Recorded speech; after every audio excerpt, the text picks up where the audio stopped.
Pill Podcast, where truth's unveiled, exploring the depths beyond what is retail. Conspiracies, esoteric knowledge so enthralling. Open up your mind, let's dive into the sprawling. Oh yeah.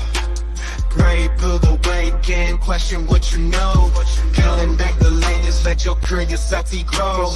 Uncover hidden realities, break the mold. Come take the journey, let your mind unfold. What's up, everybody? Welcome to the Grey Pilled Podcast. Welcome to the Grey Pilled Podcast. Welcome to the Grey Pill Podcast. All right. Adrian, what's going on, brother? Howdy, Jules. Good to see you. Yeah, man. How you doing? Doing swell. Just got back from a work trip last night. I was out in Denver for a weekend or a couple days and excited to talk to you about the truth and the research. Yeah, man. You said you were out of Red Rocks, right? I was filming a concert there 2 nights ago. It's a magical place. Feels mystical, feels magical, and always a good time. Yeah, man. I last show I went to, I think we probably talked about it whenever Panic came to town. This past summer, Mm-hmm. I believe. Yeah, so it's been a minute for me, man. You know, I grew up playing music, so I'm used to live music and whatnot. But once you have kids and you have a job and, you know, kind of settle down, you still get to do stuff like that, but it's kind of a once in a while thing. Priority. Yeah. Oh yeah, for sure, dude. Yeah. Grooming a well-developed child has to be more fulfilling than partying at a concert. Yeah, man. I got that out the way when I was younger, you know, and I can still go and see a show if I want, or even go to a festival and have fun. But you know, when the kids are kind of younger, like, you know, around from being a baby to like preteen, it's very important for you to be there. It's an adventure, man, and it is it's fun. It's beautiful. That's honestly. amazing. Yeah, man. It seeing my son now being 10, and he looks more and more like me, and he acts more and more like me, which I don't know if that's a good thing or not. Maybe, you know, maybe when he gets I think it's a good thing. Yeah. He knows what mistakes not to make. Of course, he'll make some mistakes, but he knows. He's seen me go through a lot. You know, I mean, we had him when we were 21. So when he was a baby, you know, man, I was still out there partying and in the streets. You know, I know exactly what you mean. Yeah, I mean, when at 18, when you go into that system, you know, bro, it throws you around in there for a little bit, you know? Right. And I've been there. You choose to let it throw you around. You want to see what happens. Yeah, man, you develop like somewhat of a victim mentality in a way. Like, I grew up being against that mentality, but when you're in an addiction, like, you know, in the midst of an addiction, you don't recognize that because you're not yourself. Correct. You know, I mean, dude, you're filled up. For all we know, it's some nephilim spirits. You know, I mean, that's exactly it. If we're talking about alcohol, it's literal spirits. Like, it's why they call it that. I was just about to say something about that, dude. And I mean, and I'm saying like demonic spirits. Really, I mean, what they really are is nephilim spirits, disembodied nephilim spirits, because the first evil spirit on this planet to be, you know, born into this planet was them. You know what I mean? So I think in a way, their souls cannot leave here. They can only go to the lower astral planes or our plane, which is somewhat of a higher plane, but since they were born here physically, they have access to it. So like the angels, or the fallen ones, fallen Elohim, who we'll be getting into. I mean, that's what this is about, right? I mean, that's what we're here to talk about. Me and you were talking, and we decided that we wanted to break down these characters that you see in all these ancient cultures and these stories that we read about. And we're kind of here to say, let's take a deeper look at these characters individually. And because I think there's a lot that we could find out. And, you're in the process of writing a series of books as well. So you want to kind of talk about your book for a second? Sure. I know you talked about it last time, but for people who haven't seen, Absolutely. Yeah. My name is Adrian West from Charleston, South Carolina. I've been in the film and television and entertainment industry for approximately 15 years. And during that time, I've also been an avid researcher, fan, student of ancient history. I think it's one of the most fascinating subject matters to explore, and the lessons that can be extracted from ancient history, whether it's mythological tales bordering on fantasy or fiction, or what's branded as mythology but was actually true history, is what we're trying to get to the bottom of. Right. Because we believe that the ancients didn't have the luxury of wasting their precious time carving these stories into clay tablets to talk about fictitious tales. Right. For nothing. Right. Yeah. And me and you hold this belief together, and that's what kind of brought us together to do this, in which I hold you in such high regard, man. Every time I bring up these stories, I always end up talking about you in your book, because it has contributed a lot to my research. And I'm sure, as well as, the research of others that we don't even know, Correct. And so it's very exciting to work with you as you develop these books, man. It means a lot to me. And I just want to thank you for being here. Thank you for having me. It's very, very Yeah. Me and you really hit it off. And so that's what I was kind of talking about earlier, how, like, this kind of, like, seems like it's laying out a path for us in a way. Like I said, man, the start of a journey that I've been wanting to take for a while, and I'm happy to take with you, bro. You know what I mean? Mm-hmm. So I think us talking about this can help people understand maybe their spirituality a lot more, understand themselves a lot more, and, like me and you talked about, learning from these ancient stories, right? Because we don't want to repeat history, big time. 500,000 year cycle. Even yeah, more, I mean, there's not enough credence given to the phrase or the idea of breaking the cycle. Right? Yeah. Straight up, literally.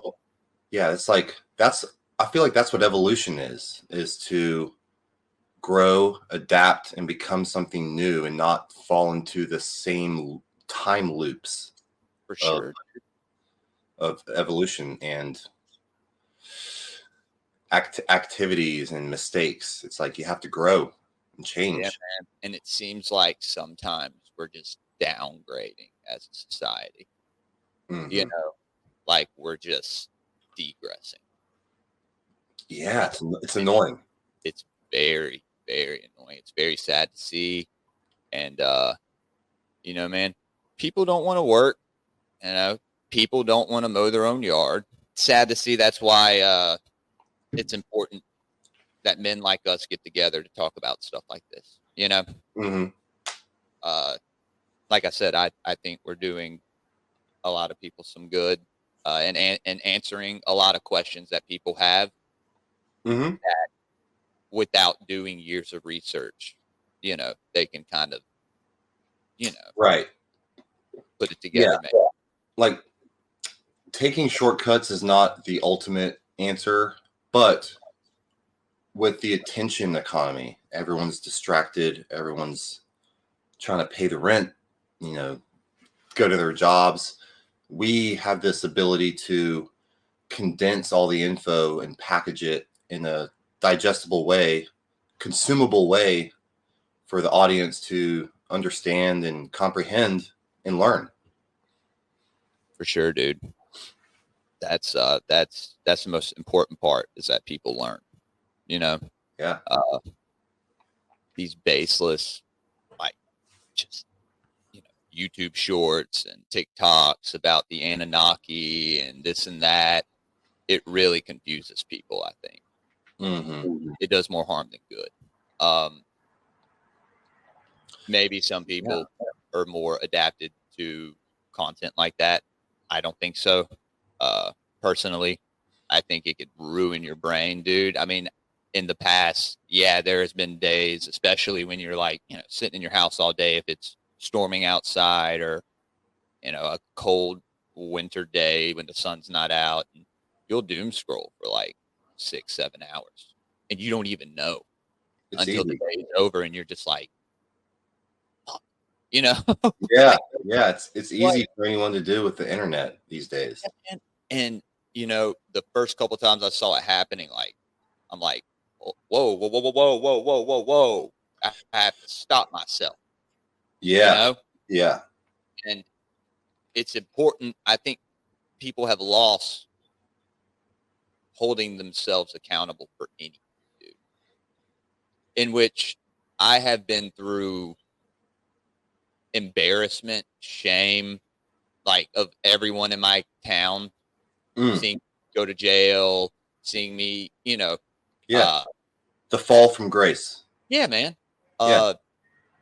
And I went through the dark night of the soul and all the, a lot of things that are told I went through without even knowing about them. Mm-hmm. And then after I'm starting to read, like, Rudolf Steiner, Carl Jung, Manly P. Hall, and I'm figuring out all these esoteric meanings behind our nature as men, I'm like, oh my God, dude, I went through a transformation, Yes. a spiritual transformation.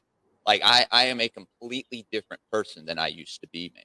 It's crazy. That's awesome. And you can call it finding, Jesus, or finding your Christ, finding the Christ. Mm-hmm. Dude, I mean, and this is a book that I want to talk about with you, because I think you would love it. And I think we may have discussed it, was the Aquarian Gospel of Jesus Christ. Yeah, man. Yeah. And it's written by this guy named Levi, this prophet, or he was known as a prophet. And it talks about Christ consciousness in here, the Piscean age, the Aquarian age, all this stuff, dude. But I mean, you have like Elizabeth and Mary in here talking about how their sons are incarnations of these older prophets, and they acknowledge this. Mm-hmm. Why doesn't the Bible leave that out? Yeah.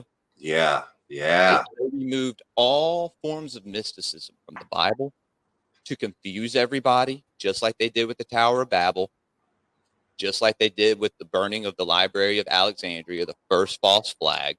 Mm-hmm. They didn't burn all that information. They took it to Rome and put it under the Vatican. That's what I believe too. That's what I've heard of a lot about. Same thing that they did with the priest, the what I think the Mardukian, priest of Ra, with elongated skulls. They took them to the Vatican. They bred them in these banking families. That's a whole different subject, but you're privy to it. It's the key concept here is history. The winners write history, or history is written by the victors of war. Yeah. So to the victor goes the spoils, right? Exactly. Yeah. So they control the narrative, and well, until now. And until now, dude. Until well, they fucked around and made the internet, dude. They didn't expect the internet to bite back.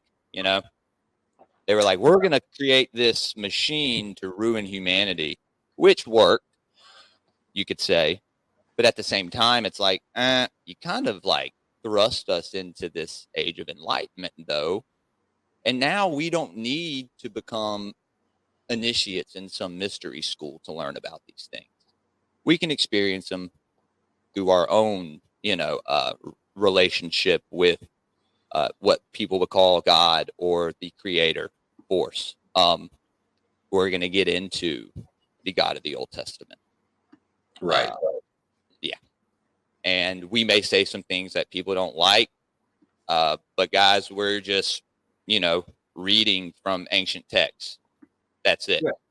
We're just translating these. Well, we're not translating. We're reading the translations of these stories and, just trying to figure it out like anyone else. We're not saying we know everything.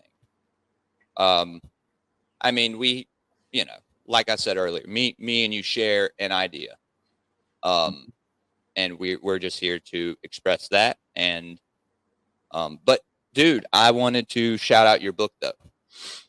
Heck yeah. One, The Golden Veins, everybody, Amazon.com. It's worth the buy. Like it's critical. If you're doing research on anything Nephilim, Anunakki,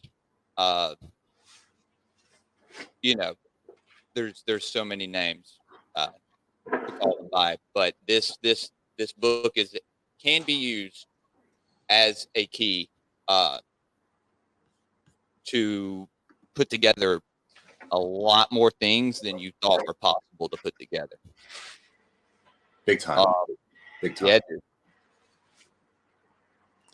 But Thank you for the good words, man. It was a dude, lot of I don't know about blood, but a lot of sweat and tears were put into that book. And I can't imagine, dude. Yeah, but, so you're working on the second book right now, or you're indeed. You're in the process of working on. Yeah, I'll tell y'all how it all came together. Like, long story condensed as much as possible. I found this author in Africa, Botswana. I mentioned this on the last episode we did. His name is Benson Saley. I discovered him through Facebook. Well, through Google searching the subject matter, and then I found his writings. He was writing. Yeah, he was writing for he still writes for a column in Botswana, Africa called the Weekend Post.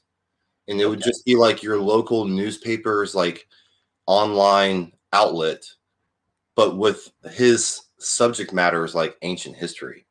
So like we don't have that here. If I go pick up a newspaper, there's no like columnists writing about Anu or Enki or the pyramid. So like I'm reading, and it was all available online, and I'm reading it, and within like 1 minute, I'm just like, whoa, this dude knows what's up. It was all individual articles. So over the course of time, the last 7 years, his master PDF with all the information, call it 1,000 pages. We decided to break it up into 6 chunks for 6 books, and it's all drafted. Like the groundwork is there. I've done the first phase of editing and review, bro. Yeah, like it's so much information. It's a lot. And were you like, oh my gosh, man, like what? I like, was were you overwhelmed at all when you first? Maybe like overwhelmed, like maybe 10%. It was more like excitement because I knew I had so much work to do, and I wanted to do it. You wanted to do it. Yeah, see, dude, that's what I'm saying, man. Like, I don't know. For someone to just like quit their job and sit here and podcast all day, like, dude, it takes balls to do that, because like, I don't know, I'm excited to be here. Like, I'm not here because I have to be here, like to make content, to make money or whatever. Like, I want to be here. Like, dude, I'm stoked that we're talking. So in this book, where did you say you ended again at the end of the first book? Yeah, I would say for the audience to relate to it, it's almost like page 1 of Genesis. So it's the Anunnaki arrival on Earth, Alelu's discovery of gold, the presence of gold on Earth, which is why it's called Pantheon, the Golden Veins. Right. The big Golden veins of Earth. Exactly. And Yeah. the big takeaway there is what you just said. They, according to legend, this civilization needed some precious resources or some type of solution to heal the atmosphere on their home world.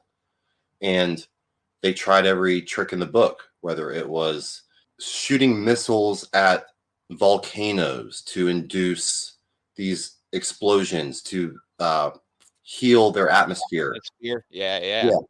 Wow. Dude. So for generations, like the top Man. scientists on Nibiru they would have some success, but it wasn't lasting. It was like putting a Band-Aid on the cut without actually treating the source of the wound. And to answer your question, book 1 ends with the first modern day recognizable names of ancient astronauts landing on Earth, discovering gold, and then reporting those findings back to their home world. And then it's like back to their king. Yes. To King Anu. To King Anu, right? Yes, sir. Who we're gonna get into, man. Mm-hmm. Yeah, dude. I'm super stoked right now. Sorry. So much. So you gonna know something? I think that the gold on this earth may be like everlasting. Like it may grow from the earth. You know, like it's that's why our planet hasn't been destroyed. I dig that. Because, yeah, I think there's something to do with that, because we're definitely not told. We're told like 90% of what we're told is probably false. You know, they give us a little bit of truth, and then we figure out the rest along the way. I mean, they basically tell us what we can see, right, with our 2 eyes, Mm-hmm. not with our 3rd eye, not with our senses, not with any other, you know, information or knowledge about said subject or place, but so I think, you know, we have to question those things. Anyway, so Anu, dude, what? Yeah, it's like, where do we start? Who is Anu? Where did he come from? Yeah. Is he important? I don't even know what the first question to ask about. I mean, yeah, what does his name mean? Doesn't it just mean King of Heaven? Or That's it. Yeah. Okay. Anu wasn't like your traditional king born into royalty with the mainstream workflow.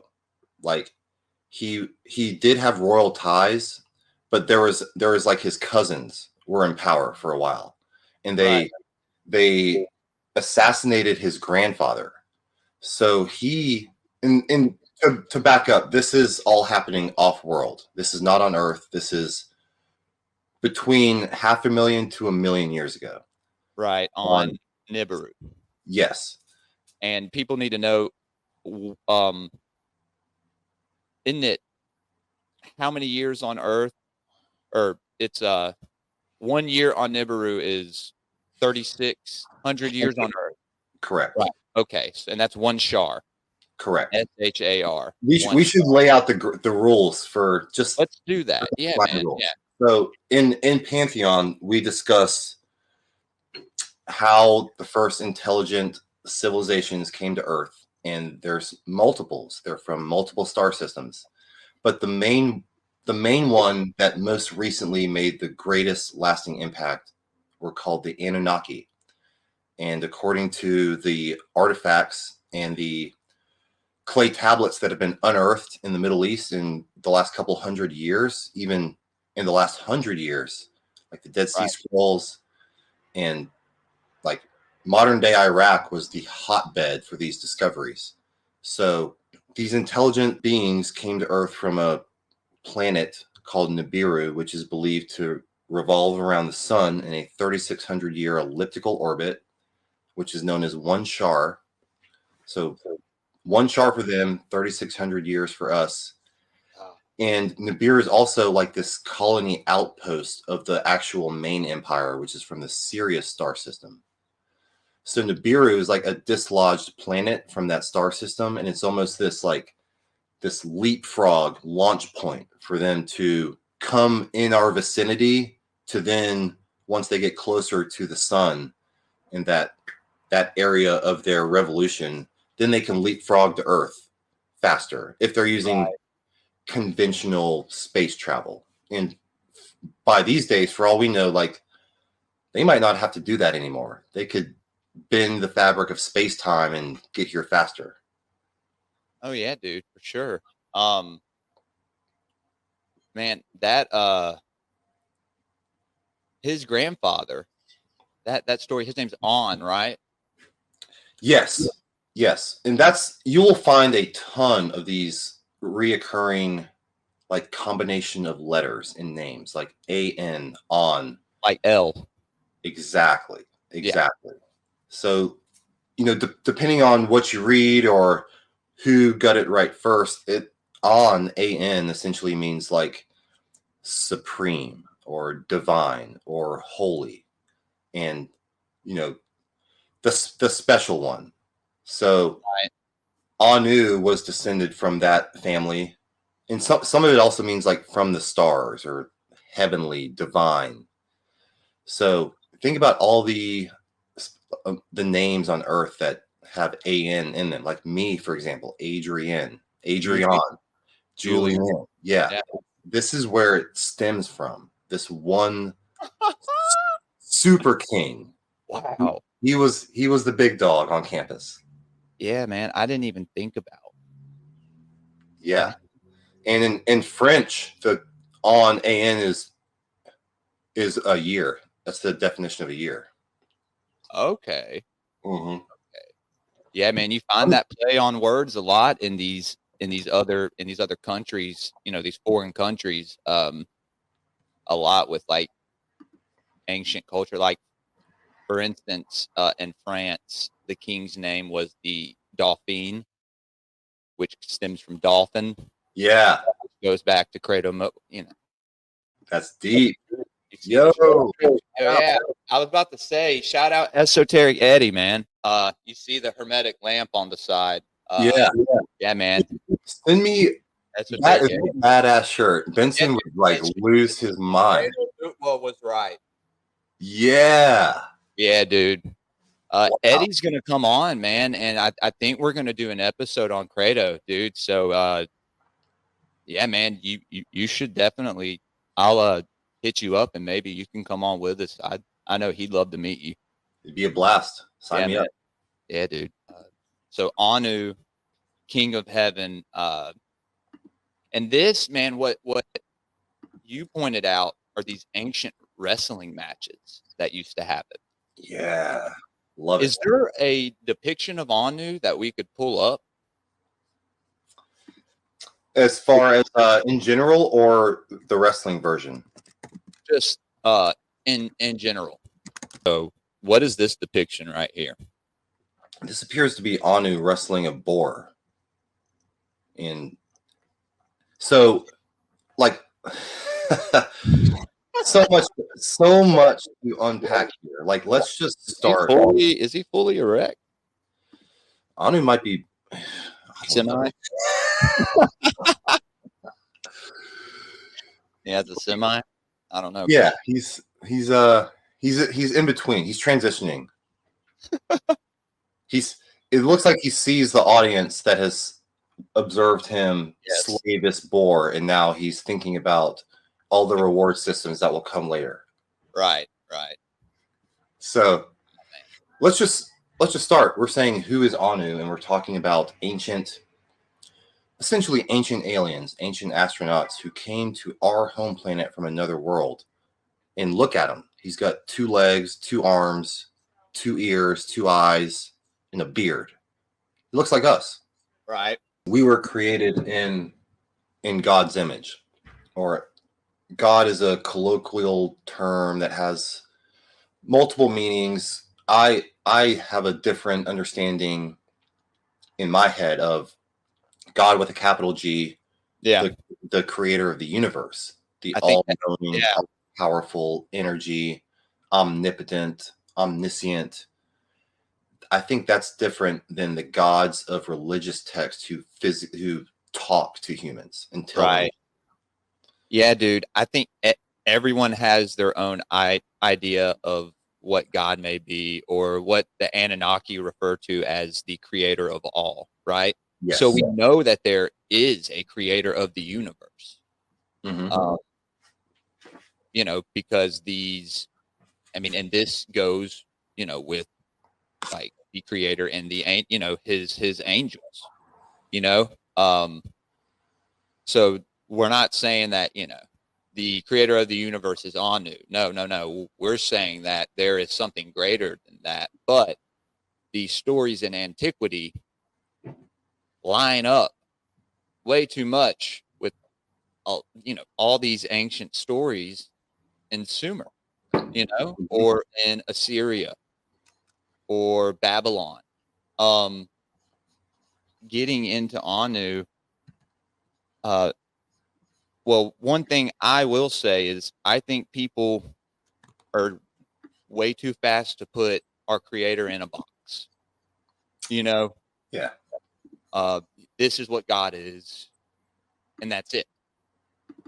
They're too scared to find the nature of our own being and reality, and to align more with, that force that is our creator, Right. Okay. Yeah, the second image is more along the lines of his full outfit. So the first image we showed is like the wrestler Anu, the warrior king. And this Right. one seems to be the ruling king, the giver of knowledge. He's carrying this satchel, small Bag. handbag. They all have their bag. Yeah. And there's many beliefs of what is in there. It could be the MEs, which were the ancient kind of technological tablets of information and enlightenment. It could be mana, which is this ancient food medicine that was ground into almost like this white powdery substance that could be ingested and would sustain you gold, right? Yeah. They would grind that gold up into monoatomic gold, which is the white gold, precisely, the purest form of gold. Precisely. Which, and yeah, man, that's crazy. Yeah. You get on that level, they believe that mana / monoatomic gold could cure cancer, prevent disease, sickness, sustain you from having to consume food for like days, if not weeks, and create enlightenment and elevate your senses, your perception and your intuition and like almost telepathy skills. Imagine that, dude. Just being able to ingest that and alchemically or like transform into a stronger human, Yeah. It's like the original supplement or pre-workout. We'll get into the creation of humans. At this stage in the story, human beings as we know them, Homo sapiens sapiens, are yet to exist. They haven't been created yet. It's still these, maybe this depiction was created after humans existed, but right. When Anu first came to realize that Earth was the hotspot of the solar system, we did not exist in our DNA form yet. I mean, because people think Enki and Enlil made all the decisions. They don't know they had to run everything by him. He was the commander. And he had his boy Galzu show up there, and you would, when you're reading, you'll notice whenever Galzu shows up, Inky and Enlil are like two little kids who got caught with their hand in the cookie jar. They're like, "Why is Galzu here?" Right. Like, oh shit, Right. because they know that's their father's emissary. Yeah. And we didn't talk about Galzu on the last episode, Bro, we didn't talk about Anzu. We didn't talk about, and there you go with another two letters, that Zu. And that goes into the Necronomicon, dude. I mean, people don't know how many of these occult stories stem from this one pantheon. Right. Of deities, These stories I just think are very important, dude. So Anu. So when was the first time that was that the first time he came down to Earth? So the first wrestling match was actually on Nibiru. So like, as a metaphor, it's like, say America was Earth, right? And before discovering America, we were on this ship, this barge, or this sea ship that sails around America, right? Right. Well, on that ship is this power dynamic, and who's the captain, who's the first mate, and you get all the deckhands and the workers. Well, there's a debate in this disagreement and beef between the captain of the ship, which was Alelu, and Anu. Alelu came to power first, and Anu believed he was actually in line for that kingship. And he knew that his grandfather was assassinated, and he kind of like lived under the radar, like not pushing the agenda too much, just observing what happened. And then Alelu came to power, and he was like, there was this breaking point where he couldn't take it anymore, and he rebelled and announced his right to rule, and announced his ties to the family lineage, and believed he was destined to rule that planet Nibiru, so our revolving sea ship. And I believe that's the first like recognizable ancient historical wrestling match. They had a physical confrontation, and Alelu lost, and he was embarrassed. And he knew that he would no longer be king of Nibiru. He had been defeated, and he escaped. He fled like an evacuee.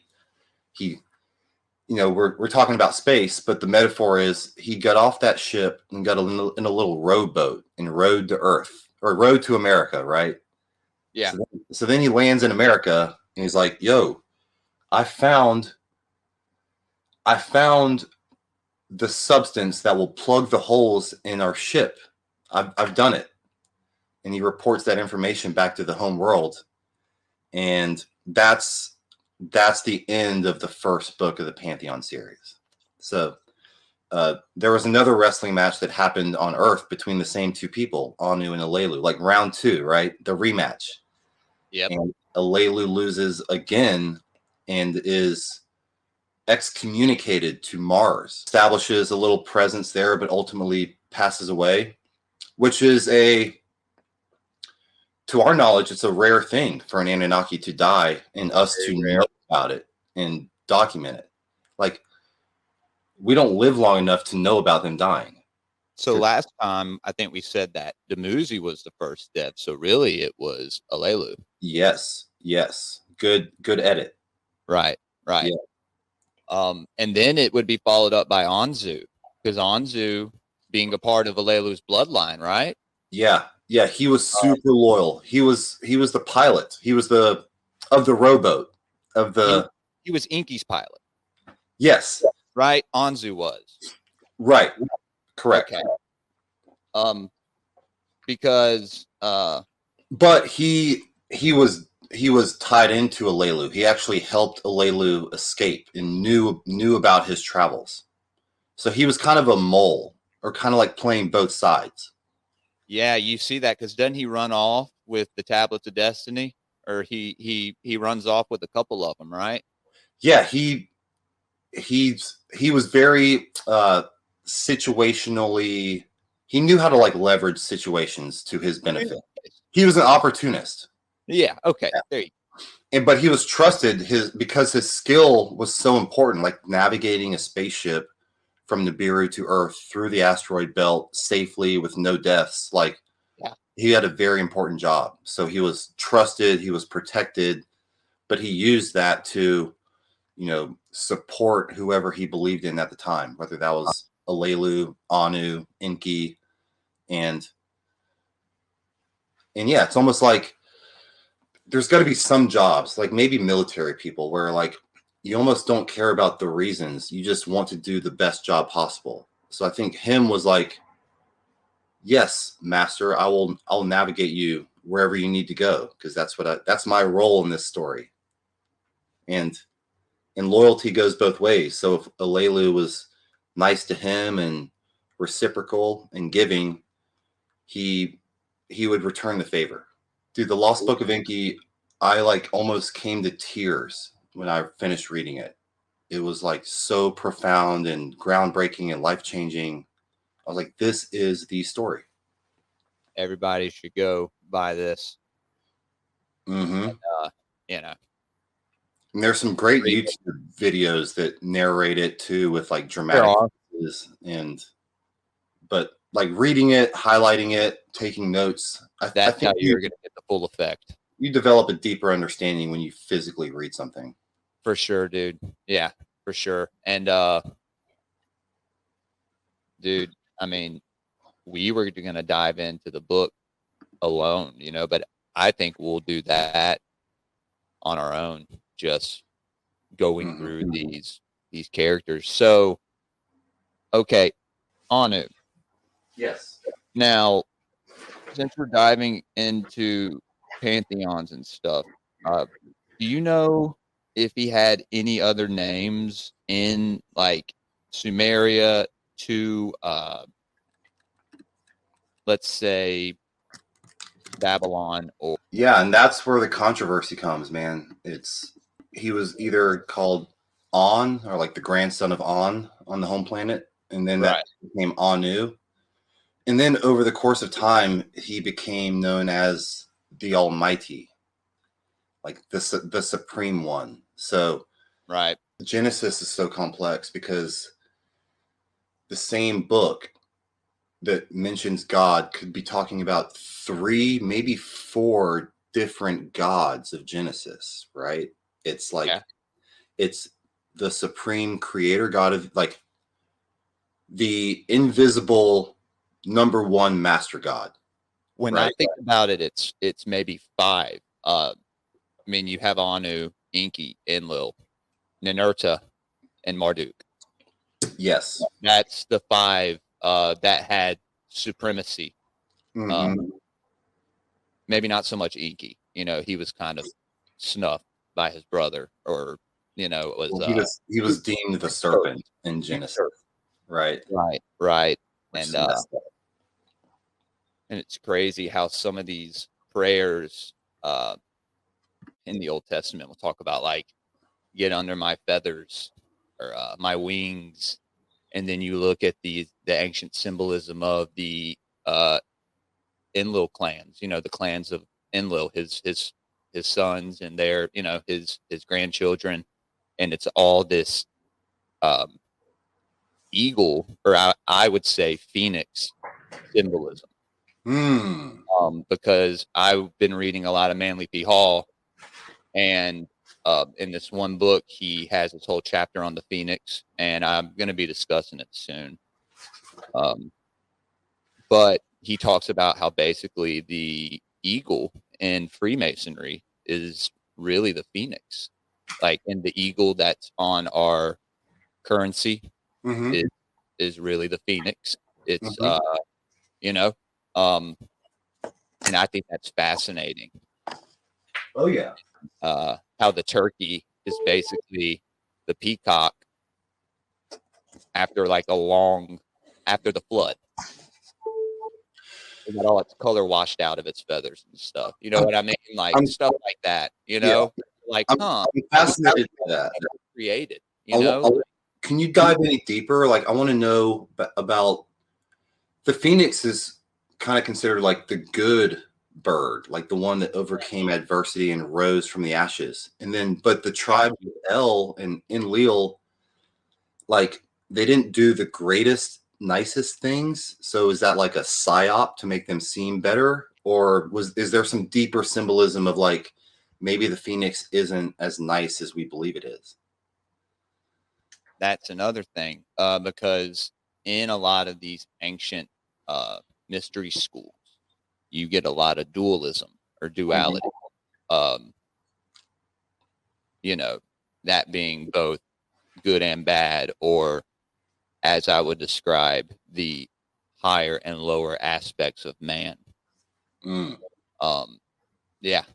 Which, dude, there's a few of these little Manly Palmer Hall books that I'm reading, and he dives into a lot of this stuff. But the Phoenix, man, yeah, man, let me read a couple things to you. So both Herodotus and Pliny noted the general resemblance in shape between the phoenix and the eagle, a point which the reader should carefully consider, for it is reasonably certain that the modern Masonic eagle was originally a phoenix. The body of the phoenix is described as having been covered with glossy purple feathers, and purple, you know, going back to Babylon, to ancient Hebrew, is symbolic for royalty. So that has something to do with kingship, or so while its long tail feathers were alternately blue and red, its head was light in color, and about its neck was a circlet of golden plumage. The phoenix was regarded as sacred to the sun, and the length of its life was 500 to 1,000 years, which was taken as a standard for measuring the motion of the heavenly bodies. So it's described as using sprigs of acacia in the manufacture of its nest. So the phoenix, which is the mythological Persian roc, I guess that's another bird in ancient Persia, the ROC. Okay. Is also the name of a southern constellation, and therefore it has both an astronomical and an astrological significance.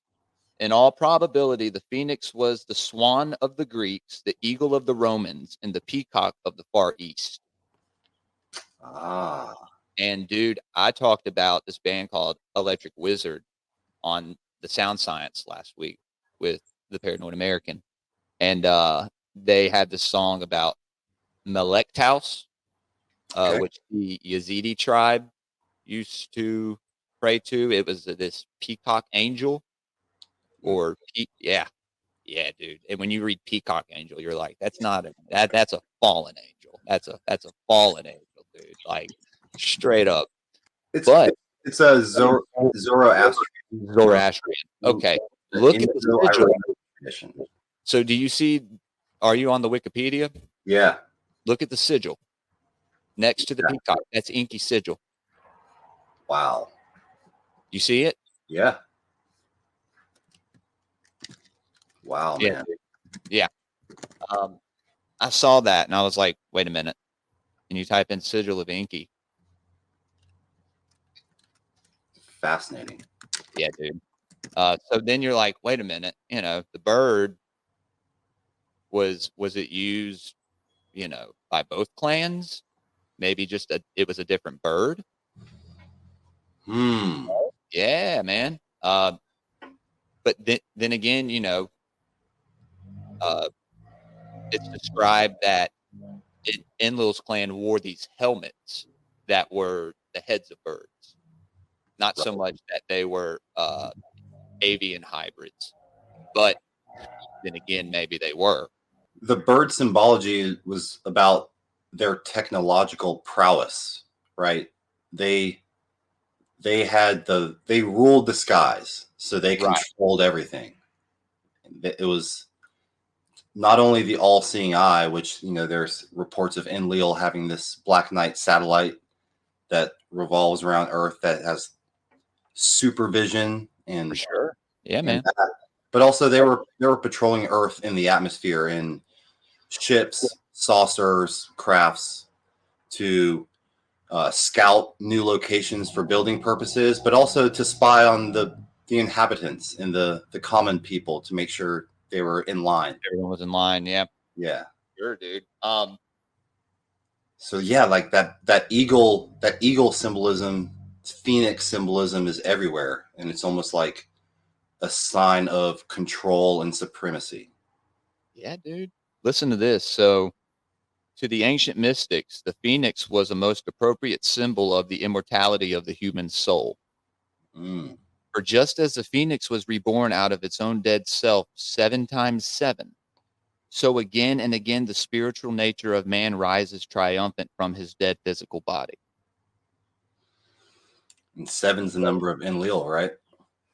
Is it? Oh, man. Full circle. Medieval Hermetists regarded the phoenix as a symbol of the accomplishment of alchemical transmutation, a process equivalent to human regeneration. The name phoenix was also given to one of the secret alchemical formulas. The familiar pelican of the Rose Croix degree, you know, the Rosicrucians, Mm-hmm. or the Rosy Cross, feeding its young from its own breast, is in reality a phoenix. So there you go again with the pelican, you know.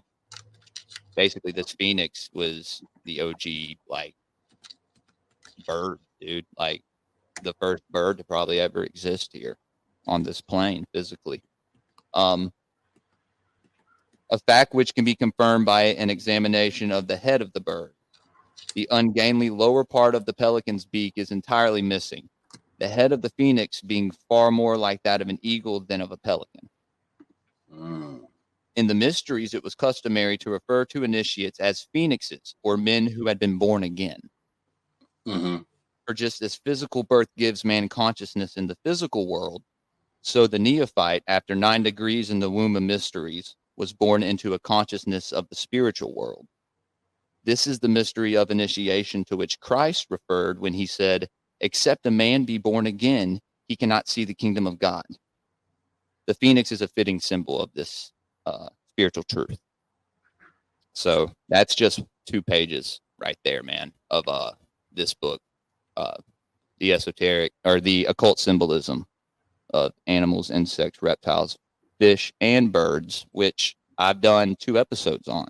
I know you've been busy. You probably haven't seen anything I've done, bro. But if you ever get a chance, they're like 35, 40-minute episodes. They're short and, you know, to the point. But I love it. cover a couple of these chapters. And I also dive into this one right here. I guess I'll show this so people can go read it, watch the videos they want. I've Unseen Forces, another Manly P. Hall.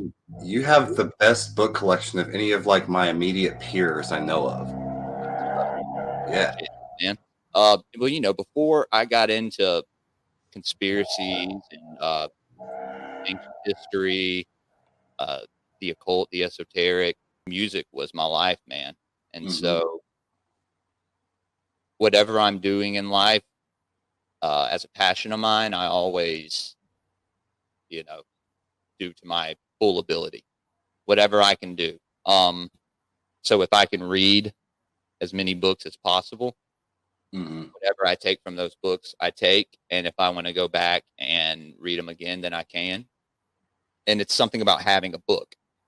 I don't know if it's just the physical copy, just having that, but having that book there and those pages is, it resonates a lot more, you know, Yeah. than listening to an audio book, which is very convenient. And I mean, like I said, dude, I listen to podcasts a bunch. But I really like to be able to go back and reference stuff too, you know, mark my pages and you know, I have a lot of these little books by him though, dude. Sent you a note in the private chat about 7 being the number of Enlil. So he was also like in their ranking system, like the multiples of 10. Enlil was 50 because Anu was 60. So 60 was the highest in there, and then the females would be like the lower multiple of 5. So like Anu's wife would be 55. Enlil was 50, and his wife was 45. So like that was their kind of military or royal ranking, but his like magical number was 7 because he ruled Earth, and Earth was the 7th planet of the solar system. When you come from the outside, with Pluto being 1, Earth is 7. And then you think of the 7 being like the god number too, right? He was, at that time, he was known as the god of the earth. Right. Excuse me. Is this from the book? Yes, that's an excerpt from the book. From Pantheon 1, right? From Correct. Okay. Correct. I'm gonna read it. Of the 7 super universes, or simply universes as they are commonly referred to, there are in our unum. Is that unum or unum? Unum. In our unum, ours is the very 7th. It explains why 7 is such an important number in the history of our planet. 7 was the number of Enlil, the Anunnaki god the Bible calls Jehovah. It is also the number of Earth, in that counting from the planet Pluto, Earth is the 7th planet. It is not by chance that Earth is in the position it is. It is by deliberate design, a subject we will dwell upon at a later time. Wow, man. Yeah. That, I find that very interesting. So the similarities to Jehovah, where do you see that the most? Because I've seen it too, more so maybe with Yahweh. Yeah, I think those terms are interchangeable. Very much so. Yeah. So going back to like how many gods were actually being discussed in Genesis, I was saying there's the creator invisible God, which is like the number 1. He's in a category, he or she, it is in a category all by itself. Right. And then when you have these gods telling humans what to do, telling Adam and Eve that they're naked, or, why did you put clothes on? They're speaking the language. They're speaking the same language as these humans, which gives more evidence and supports the idea that they were flesh and blood beings. Like they might have had longer lifespans, better DNA, more power and insight and enlightened like intuition, but they were like us. And so in Genesis, Enlil, I believe, is the number 1 god discussed. He's also called Jehovah or El, and he's the one that is, I don't know if manipulating is the right word, but instructing Adam and Eve how to live and the rules to abide by, and the tree or the fruit not to eat, right? And then later there are times, and I'm not prepared to go into specific passages right now, but there are times where like the angel comes down, the emissary of God, and that could be Ninurta.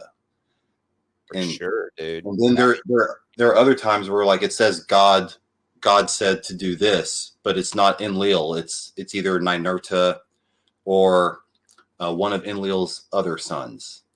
Like that, right. It's like whatever command was given was kind of his specialty or department. And right. And then like the biggest psyop of history is like the demonization of Enki. And the serpent, making the serpent, the symbol of knowledge, a bad thing. And I mean, and we'll get in, in these next couple episodes, I'm sure we'll get into Enki and Enlil and the reference of the Lord in the Old Testament who that Lord was, and that his angel, the Lord's angel, may have been Ningishita, or Yeah. it seems like the offspring they had with their sister Ninma, are the more enlightened spiritually, maybe in some way, because of the DNA. Ninurta was this great, powerful warrior god, but also did some bad things to humans. So despite his mother being enlightened and having great DNA, like their offspring could still do bad things. But then, Right.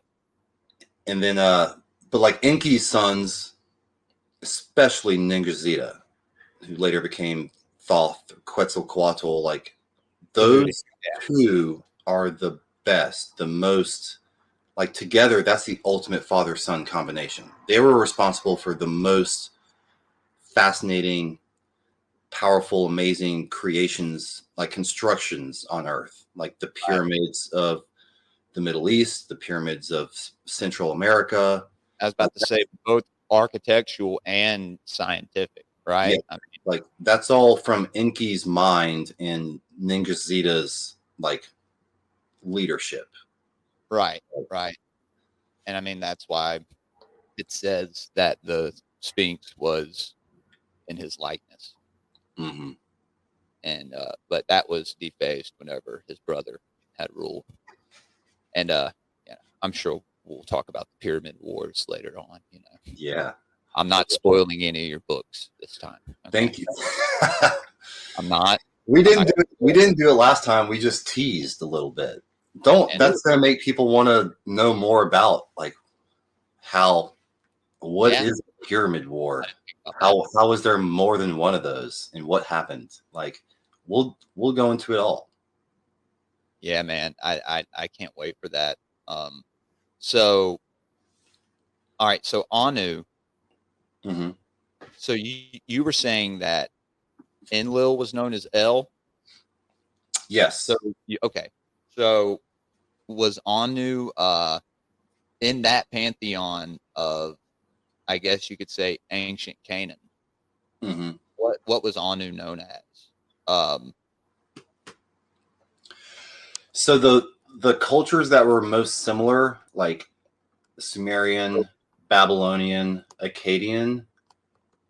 I figured that may have just been his name for a lot of the early Anu, because it was 3 letters or 2 Anu. Yeah, I haven't found a ton of alternate names for him unless you go to just a completely different civilization where the and is different. I kind of wanted to throw that out there if you're cool with that. What I think. By all means. Yeah. So I overlooked Uranus, in Roman mythology, right? Yeah. And went straight to Cronus, right? So now that I do have Anu, I mean, he would go hand in hand with Uranus, Yeah, because Cronus was more likely Enlil. Okay. So, and granted, I'm not a Greek history expert. Me either. But when we were researching this episode a little bit, I'll read what I just sent you. Okay. In Greek mythology, Uranus was the personification of the sky. He was one of the primordial deities born from chaos, the void that existed before the creation of the universe. Uranus was the son and husband of Gaia, the personification of Earth. Well, that's a weird sentence. The son and the husband. So, yeah, man. Wow. That's something to look into. But we believe Gaia was like that mother queen goddess, like Antu. Right. So let's just say Uranus was the husband of Gaia, the personification of Earth. He played a significant role in the early cosmogony and fathered many children with Gaia, including the Titans. His son Cronus was one of the Titans. So Okay. and I got you. that's almost like Greek is different because there's a difference between the titans and the gods. There's this upper echelon before you get to the mainstream gods. And I feel like the titans were the Enlils and the Enkis and the Ninmas and Right. the Damkina and people like Okay. that. And then I was the ask you gods were Mhm. their offspring. that makes a lot more sense now. Look at that word, Titan, A-N. It's everywhere. Right. Yeah, dude, that's fascinating. Was Enlil known as El, or was that Yeah. So like when you go to those names, Enlil is El and Enki is Ea. That was the Babylonian terms. okay? See, you just fixed something for me. Yay. Yes, sir. So then I have Saturn down. Mhm. Now that would also be Enlil, Yes. correct? Okay, because wasn't Enlil known as Asher or as Asher, or was that also his star. son? I'm just trying to get Asher this straight. was one name of a star, like one name for Sirius. But then Alshar was the Alelu's first name proper was Alshar.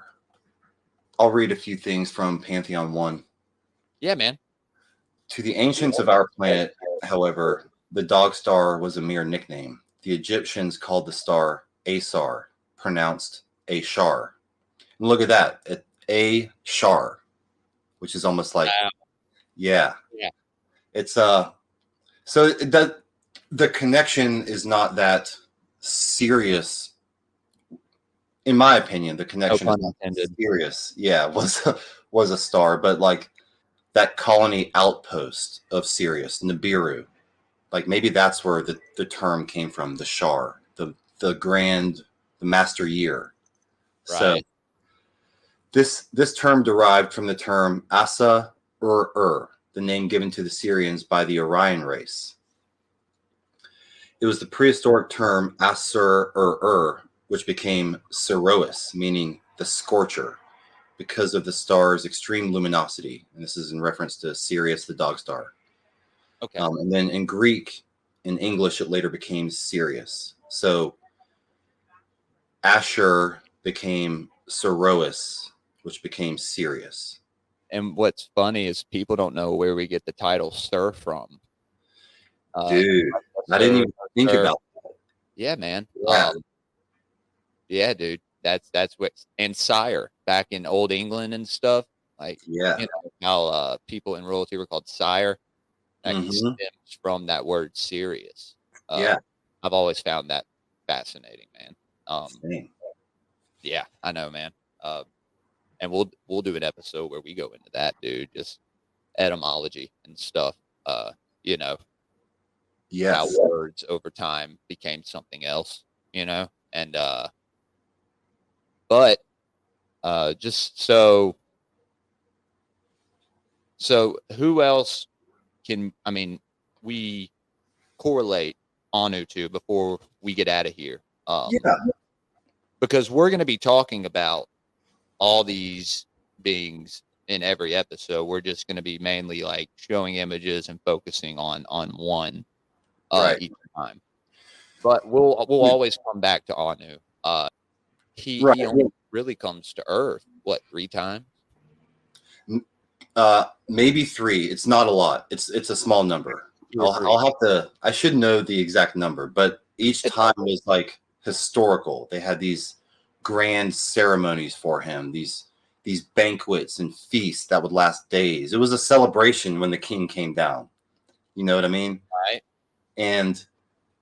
But you're right. He was so powerful in ruling his own planet that he was kind of behind the scenes on Earth. He was known of, but seen by Earthlings rarely. Right. Unless these gods brought a human to Anu on Nibiru, which happened a few times. like with Adam, Enoch. Adamu, Enoch, yeah, man, Yeah. and Anu Yeah. favored these humans and be like, hey, you want to be immortal? Right. And so, in my opinion, the God that's asking Adam and Eve, why are you wearing these fig tree suits or these bushes to cover your nakedness? right. I think that's enlil. But then when they say, for Enoch was not, for God took him, that's Anu. That's Anu. Yes. Right. Okay. Yes. Yeah, and dude. Enoch walked with God. That's Anu. Okay. Because he was taken off world to walk with Anu on Nibiru and absorb that wisdom. All you have to do is read Enoch, and you can read like that he was taken physically, or maybe it could have been to this in the spaceship in the atmosphere, but maybe he was on the spaceship and then they brought him out of his body, maybe, I don't know, and went astrally to this etheric realm. Could have fed him some psychedelic mana, and then, dude, I mean, for all we know, he could just like FaceTime with Anu. Then, like, I mean, that one picture that you had with him with his bag that had the mana in it, he had in his other hand his pine cone, which we can get into. We can do a whole episode on that, bro. Psychedelics and the pineal gland, and that, maybe these psychedelics like are here to help us. And I'm not talking about like research chemicals and shit that kill you, make you like have seizures and whatnot. Obviously, like psilocybin, ayahuasca. I mean, DMT is not for everybody, but to each his own. When you're ready, it could be. Very well. I've never done DMT, but my buddies who have amazing reports. They like similar experiences, very profound, enlightening reports. And so it's on my list of things to do. There's no hardcore reason I haven't done it yet. I am ready, but I need someone with me to observe. Of course. Yeah, man. That's the scariest part is thinking about that. You're like, okay, well, I need somebody there in case, Yeah. Tell me, like, lead me back into my body. You know what I mean? Like, I did it a long time ago when I was younger. I did it, I wasted it. I was a kid. I wasn't even 21 yet, I don't think. I didn't know what psychedelics meant. You know what I mean? The information about them wasn't as readily available as it is now. There were no documentaries about it, dude. I mean, you had to go like dig, but like eventually I figured out what a bad trip was. Same. Yeah. You remember those? Yeah, you remember those, and when you're young and you're doing it, they happen, and you're like, oh shit, I don't ever want to go back to that state of mind. You always remember that, and it kind of and then you learn about other people, and like, dude, I remember one time, I don't know what it was I had done. It was probably a research chemical of some kind. And it was at a New Year's party, and I swear I could see these people's shadow selves like in the room with us. Like they were moving with these people. Yeah. But they were like attached to them. Yeah, it was real. And I went outside and projectile vomited. And good times. Yeah. We should tell anyone who's listening, if you're not experienced with psychedelics or you're younger and growing up and thinking, like, be very careful. Don't rush into it. Do your research and have at least one experienced person in the room with you on the first time. Yeah. And, start out small, eat some mushrooms or something, Don't Yeah. dive. No, Don't dive good head job. first into the abyss. Don't take 4 hits of acid on your first try. Like, No. what are you Don't doing? do that. Yeah, bro. I used to make the mistake of we used to have real good times, man. I mean, after I had my son when I was 21, man, kind of, it's always accessible, but Yeah. and Yeah. The issue for me, like it happened in college and everyone did it. It was like, do you want to trip tonight? Like, let's trip on something. That's not the mindset. There was no purpose for it. There was Yeah. no like reason for you like trying to have a better connection with our higher selves or our creator. I would flip it around. It's like, let's not trip tonight. You know, if you're listening and thinking about it, like, do your best to not introduce other substances during your first couple trips. Like, don't get drunk and trip. Or, you know, I don't even like the term tripping anymore. I feel you. It should have been, hey, let's expand our consciousness tonight and see what happens. That has a lot deeper meaning to it, man. And Yeah. like definitely about intent when you go into something like that. Yeah. Like if you're having a bad day or you've had a bad week, you've had anything happen recently that's gonna, trigger some kind of like your subconscious is not calm. Yeah, you need to make sure that you got all your ducks in a row before crossed, I's dotted. Yes. Mentally. Yeah. Yeah, and turn your phone off. Yeah. Play some music from somewhere else, but turn your phone off. Yeah. No bueno. Yeah, dude. One last thing I wanted to talk about. You had mentioned to me the Lord's Prayer. Mm-hmm. Something called the Maximus of Anu. I was researching what was Anu called in Egypt, but it was Ani. It was Ani. Ani. Yeah. So when you start talking about Ra, it's a title, right? Yes, and it's hard to really, unless you really research it deeply, it's hard to explain and hard to understand because he was the guy that was super manipulative with history, with power, with his hunger for domination. So like he kind of psyoped a lot of things, and he's the offspring of Enki. We're talking about Ra/Marduk, who was the one of the supreme gods of Egypt, and associated with Mars and warfare and domination. Fun episode, dude. Yeah. So he was the grandson of Anu, or in Egypt, Ani. But when you say Amen, you're talking about Amun Ra from Egypt. Oh man, so many people are gonna have a problem accepting that. I used to, and now it's like words have power, but they also have the power that you give them. So sometimes when I pray, I still say Amen, but I'm chill with it. But I know now what it could mean saying it without knowing. You know what I mean? Right. Now you're like, I'm not giving any credit to this right. Lowercase g God. Correct. So that's what I said about like intent, dude, with prayer, and like it's very important. You could say that a psychedelic and spiritual experience are one and the same. Prayer and tripping is kind of like goes hand in hand, dude. Yeah. I know if I ever experience with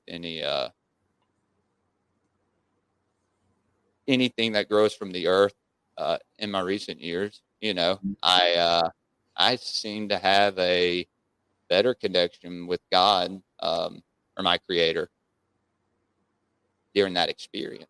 Yeah. Whether it be through Mary J. THC, yeah, man. When you develop that relationship and you keep at it, you don't just give up. And that's what I say when people put God or their definition of God in a box.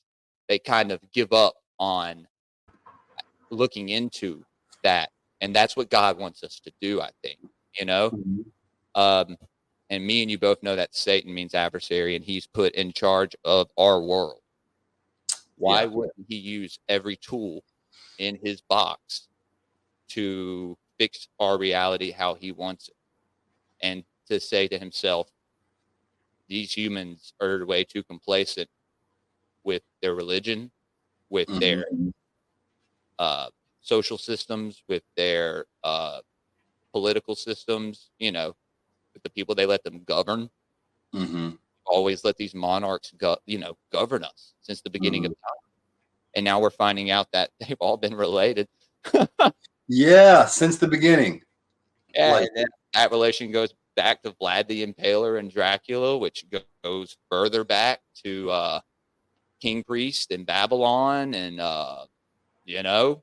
Yeah, man. And trace them all to King David, King Solomon, which King Solomon had over 700 women who he had sexual relations with. Yeah.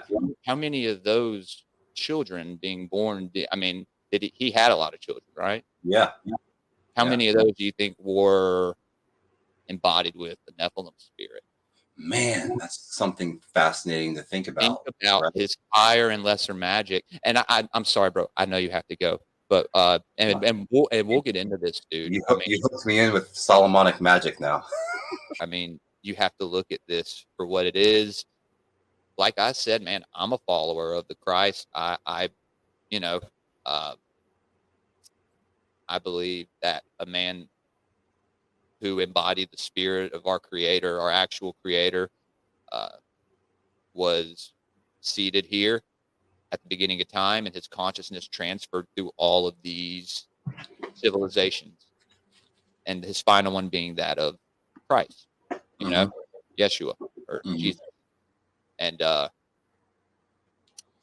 don't know, man. If something's blatantly evil, you're gonna know that. There's a big difference between that feeling and that feeling of like love and forgiveness and, you know, anything good. There's that Holy Spirit. Correct. So there's a big difference between those feelings, because something low frequency can make you feel good too, but after you experience the Holy Spirit or something of that nature, not everyone calls it that. I think you can't have discernment, you know. Think about the juxtaposition between, like, I grew up going to church on Sundays. It wasn't like they didn't hold a gun to my head, but it was like, you should probably come for us to, like, my mom's side, right? Yeah. Like, and I love that because it developed a tradition and a routine and like a reason to get dressed up and care about looking nice. And everybody where I live in a Christian church is like very positive, very loving. It's a great atmosphere. Yeah, dude. But my point about the energy was like, nowadays as an adult, think about the juxtaposition. You don't really want to go to church on a Sunday. Like, you'd rather sleep in or do something else or watch golf or football. Right.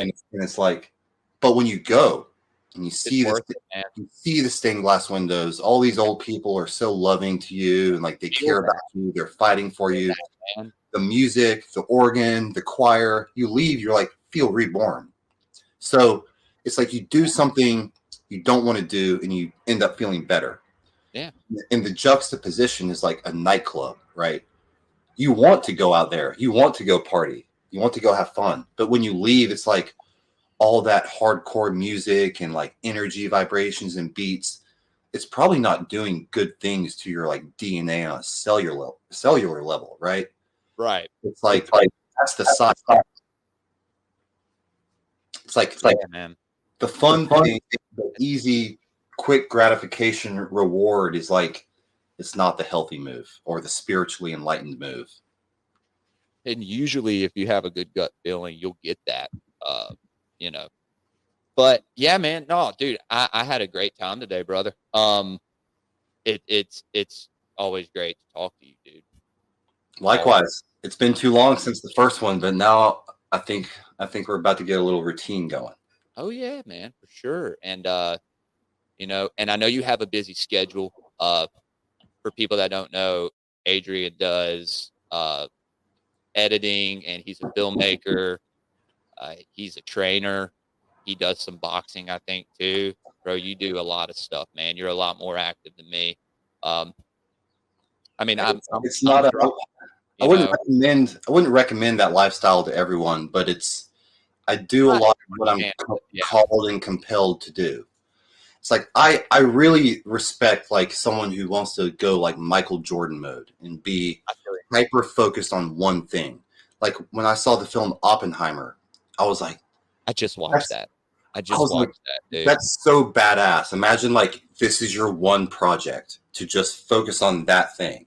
Like that's where greatness happens. But there's also that's where insanity happens too. Yeah, there's also reasons and a time to be the aspiring polymath or the aspiring Renaissance person and be well-rounded and multi-talented. And I've always, so much has come at me. I've just always engaged with it and explored it. Hell yeah, man. Yeah. Well, dude, go ahead and tell people where they can, follow you, and y'all go and buy Pantheon 1 Golden Veins on Amazon. Yes. So you can catch me at adrianwesthq.com. I'm also on Instagram at adrianwesthq. And I'll put your info in the details when I post it on Spotify and everything. And so people, nice. Yeah. And then our book series is on Instagram at pantheon.series. It's available on Amazon. You just type in Pantheon Golden Veins or Pantheon Adrian West. You'll find it pretty fast. The Audible version is in development to be released this year. And book 2 is in development to be published within the next year. So stay tuned. Keep up with Jules and the Gray Pilled podcast, and a lot more to come. Welcome to the Gray Pilled podcast. Thank you, buddy. Yeah, dude, I'm happy that you're here to do this with me, to be a part of this. And yeah, it means a lot to me, man. Mutual, bro. Stars aligned. You're a great dude, and you have more books than I do. So now I feel compelled. Like I have a lot of books, but they're all about like leadership, personal development, or maybe I could borrow some of those from you, dude. When I was younger, I was a lot more social, and since I've become a dad and being married for over 10 years now, I'm more of a homebody hermit. Yeah. In my garage reading Manly P. Hall books and Obi-Wan Kenobi mode. Yeah, man. I like it's it. Fun, though, man. I love it, and it benefits my day-to-day life. Helps me understand the world better, and helps me understand my purpose here. Yes. And I think we can all learn something from it. And I love that you asked me to talk to you about that today, about the Phoenix and everything, man.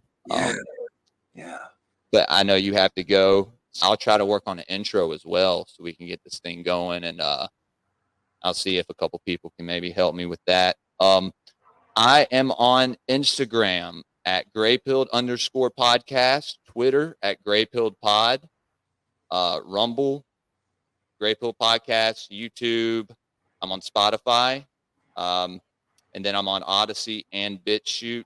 Oh yeah, dude. I mean, like I said, I have a YouTube, but me and my buddy Cody, who does Oddfellows brand, this clothing design, it's awesome. It's rad shit, man. Shouts out Cody. And my buddy Nate from the Reality Czars podcast. We do Schizo News Network every Saturday night. Yeah. And stream it live to YouTube.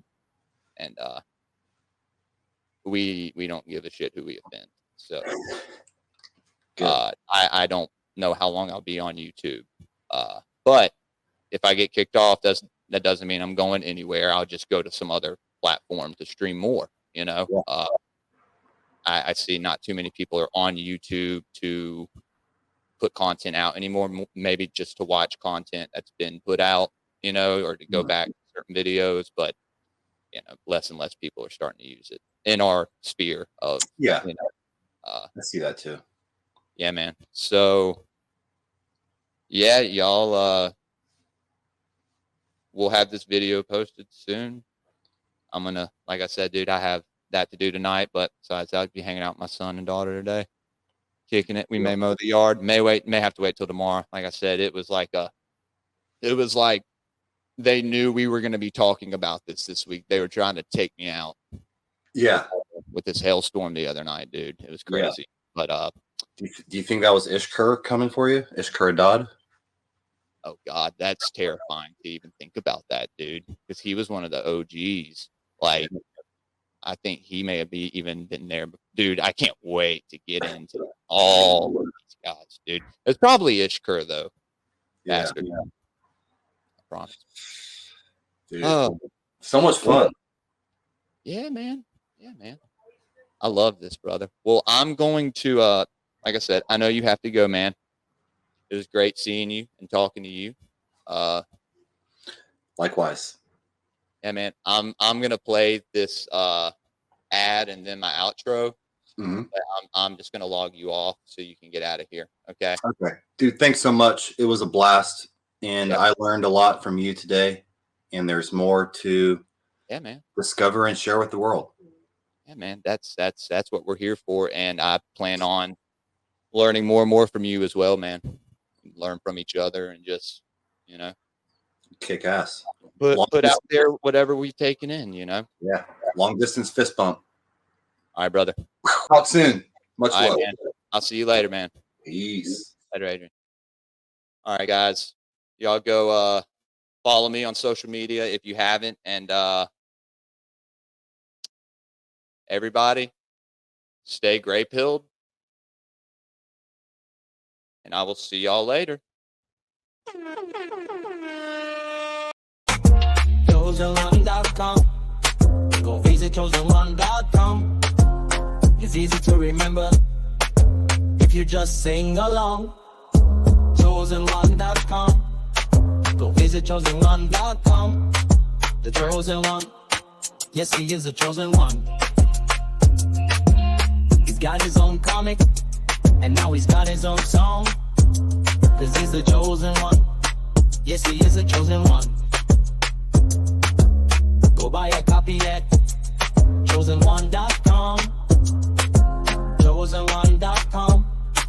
Go visit chosenone.com.